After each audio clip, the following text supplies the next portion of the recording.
Իդեպ Նիկոլ Փաշինյանը հայտարարում է, թե խաղաղության պայմանագիրը, որն արդեն պատրաստ է ստորագրման, մեր շահերից է բխում։ Մեկ այլ քպական ասում է, Բաքվի համար անսպասելի է պայմանագրի շուրջ մեր արագ համաձայնեցումը։ Եթե ամեն ինչ մեր շահերից է բխում, ինչու է Ալիևը զարմացած հայկական կողմի պատրաստակամությունից։ Հանրությունը պահանջում է բացահայտել պայմանագրի բովանդակությունը։ Հիշեցնենք նաև, Փաշինյանը բազմիցս հայտարարել էր ժողովրդի թիկունքում ոչ մի փաստաթուղթ չի ստորագրելու։ Պարզապես բացառում եմ, որ գոյություն ունենա ստորագրմանը շատ թե քիչ մոտիկ մի փաստաթուղթ, որը ստորագրվի առանց լայն հանրային քննարկման։ Իհարկե այս մեջբերումը Արցախի հարցին էր ուղված, որը ժողովրդի թիկունքում հանձնվեց, եւ հիմա հանրությունը պահանջում է հրապարակել խաղաղության պայմանագիր կոչվածը։ Անվտանգության խորհրդի քարտուղարը ուշագրավ պատասխան է տալիս։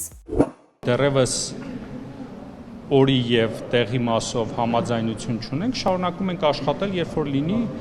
հրապարակային նաեւ տեքստը կներկայացնենք։ Իսկ հանրությունը ուզում է ստորագրումից ժամեր առաջ ծանոթանալ նման կարևոր փաստաթղթի հետ, որն էլ կազմվել է ադրբեջանական կողմի պայմաններով։